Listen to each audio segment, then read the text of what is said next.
E aí, pessoal do Café com Alecrim, muito tempo que eu não publico vídeo aqui no canal, correria, agenda cheia, eu não tenho quem edite, então até tem tempo para gravar, mas não tem tempo para editar, enfim, é uma correria danada para eu fazer as coisas, as demandas do dia a dia acabam fazendo com que as coisas se demorem um pouco mais.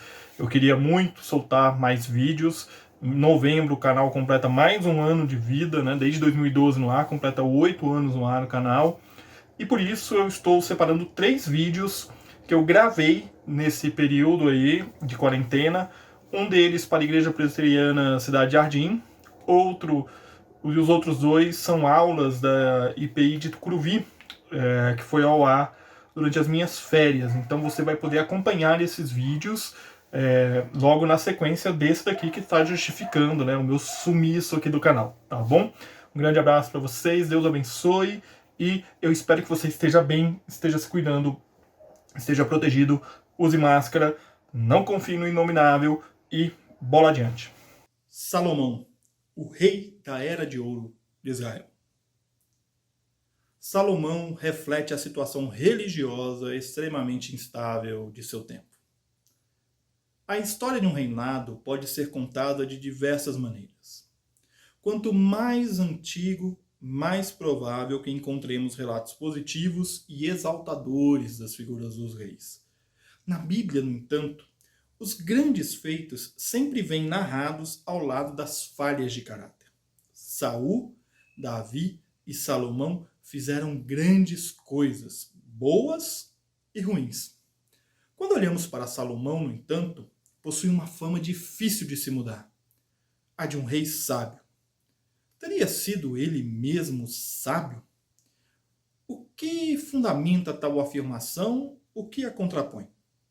Vamos conhecer um pouco do reinado de Salomão e compreender sua importância na história de Israel.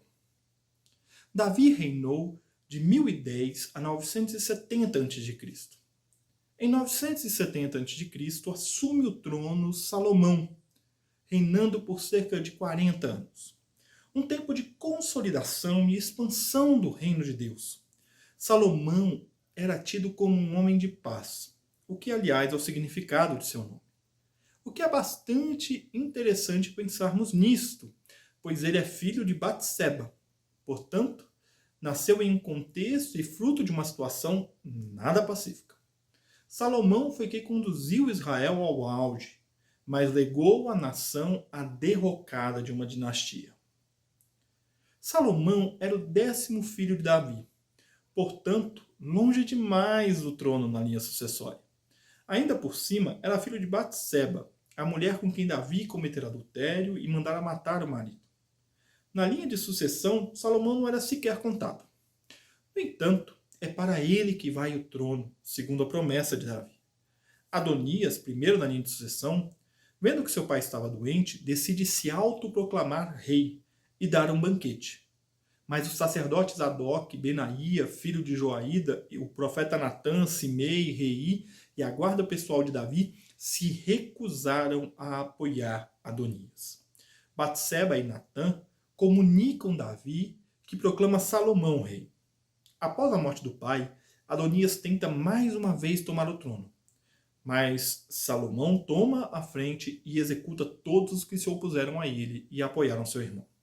No relato de 1 Reis 1, capítulo 1 a 3, temos essa história com mais detalhes e, como é de se imaginar, escrita bem depois dos fatos ocorridos.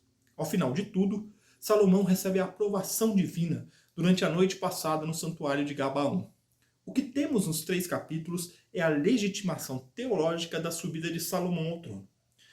Se Davi, seu pai, foi o rei que fez nascer Israel enquanto reino e nação, a Salomão coube a consolidação das instituições. E a consolidação do reinado em Israel se dá em consonância com a construção do templo. 1 Reis reserva do capítulo 5 até o 9 para registrar este feito. O templo se tornaria o mais importante monumento de Israel até sua destruição pelos babilônicos na época do exílio. O edifício erguido sob o reinado de Salomão possuía como recintos principais o pátio externo, onde se ofereciam sacrifícios, e o santuário, onde estava o Santo dos Santos, local que abrigava a Arca da Aliança. Não havia nenhuma inovação no que diz respeito à arquitetura, em comparação, por exemplo, com os templos cananeus ou cirofenícios. É preciso lembrar que 1 Reis 5 registra que homens da cidade de Gebal ajudaram os construtores de Salomão e Irão a prepararem a madeira e as pedras para o templo. Isto nos mostra que havia construtores de dentro e de fora de Israel, pagos pelo rei de Tiro, que recebia de Salomão pagamento pela mão de obra especializada. Não é possível precisar quando os cultos em outros santuários deixaram de acontecer. O que se sabe é que, paulatinamente, após a conclusão do templo, Jerusalém se tornou local central de culto. Assim como seu pai, o rei Davi, Salomão conviveu com outros cultos. Mas não só isso, ele prestou culto a outros deuses. Salomão adorou Astarote, a deusa dos Sidônios, e Moloque, o repulsivo deus dos Amonitas. Com isso, Salomão fez o que era mal aos olhos do Senhor. Recusou-se a seguir inteiramente o Senhor como seu pai Davi tinha feito. No monte que fica a leste de Jerusalém, chegou a construir um lugar de culto para Camus, o repulsivo deus de Moabe, e outro para Moloque, o repulsivo deus dos Amonitas. Salomão construiu esses lugares de culto para que suas esposas estrangeiras queimassem incenso e oferecessem sacrifícios aos deuses delas. Este relato está lá em 1 Reis 11, de 5 a 8. Nós poderíamos aqui pensar num desvio moral e religioso de Salomão, mas, como citamos na abertura, Salomão reflete a situação religiosa instável de seu tempo. E o casamento e culto a deuses estrangeiros é apenas um desses aspectos. Outro elemento de consolidação da monarquia israelense é a construção do palácio, na qual Salomão investe 13 anos, quase o dobro estimado para a construção do templo. Em torno do palácio se forma uma classe administrativa extensa, muito maior que a de Davi e mais complexa. A consequência de tal estrutura foi a constituição de uma classe de funcionários responsáveis pela corte e governo do país, o que levou à criação de uma formação de novos administradores públicos. Não sabemos se em modelo de escola ou de ensino por grupos, mas sabemos que tal busca pela teoria e capacitação levou, anos mais tarde, ao surgimento das primeiras obras sapienciais de Israel, como, por exemplo, as partes mais antigas de Provérbios. Embora a escrita em Israel tenha sido difundida mais por volta do século VIII a.C., com a descoberta do abecedário Tel Zait, datado de 10 a.C., atestou-se que alguma atividade escrita era comum em Israel, mesmo nos níveis populares, na época de Salomão. Com o palácio e a consolidação da monarquia, duas grandes características se podem apontar no governo de Salomão. Primeira, a introdução de um sistema de impostos, essencial para a manutenção e investimento do governo, desenvolvido com base nos 12 distritos, que são uma nova divisão que substituem as tribos, deixando para o passado a formação tribal e remodelando a forma de se ver Israel. Quando a criação de um serviço de trabalhadores públicos forçados, um grupo destinado ao serviço em obras públicas, sejam eles escravos, prisioneiros ou cidadãos livres. A introdução de tal sistema fez com que Salomão fosse visto como um grande rei, mas foi exatamente este sistema que levou, após sua morte, à guerra pela sucessão do trono e à divisão dos reinos. Não só de templo e palácio foi feita a herança arquitetônica de Salomão. Os arqueólogos encontraram em Jerusalém, Gezer, Azor e Meguido estruturas da época do rei. Uma das características da arquitetura salomônica é o portal de 6 câmaras, um tipo de portal construído na entrada principal das muralhas das cidades, um espaço interno para os guardas. Tal características são de fato relevantes para a pesquisa arqueológica, pois enfim temos mais que o texto bíblico e os fragmentos de peça como evidências da atuação de um rei de Israel. O rei Salomão também construiu navios em Ezion-Geber, um porto próximo a Elat, na terra de Edom, às margens do Mar Vermelho. Irão enviou uma frota com marinheiros experientes para servirem nas tripulações dos navios, junto com os marinheiros de Salomão. 1 Reis 9, 26 e 27, você atesta isso. O que o texto de 1 Reis nos revela é uma expansão no comércio. Salomão investe na construção de uma frota para expansão comercial, trocando produtos agrícolas, comercializando artesanatos, bigas e cavalos. Tamanha expansão comercial trouxe como consequência a entrada de outros cultos e de sabedorias vindas de outra parte. A literatura sapiencial é potencializada neste período. Embora não haja registro na historiografia egípcia do casamento de uma filha de Faraó com um rei israelita, a Bíblia registra tal acontecimento. Toda essa profusão de acontecimentos, do comércio à expansão literária, dos muitos casamentos aos cultos a outros deuses, nos atesta que, diferentemente de Davi, Salomão preferiu a via diplomática à guerra.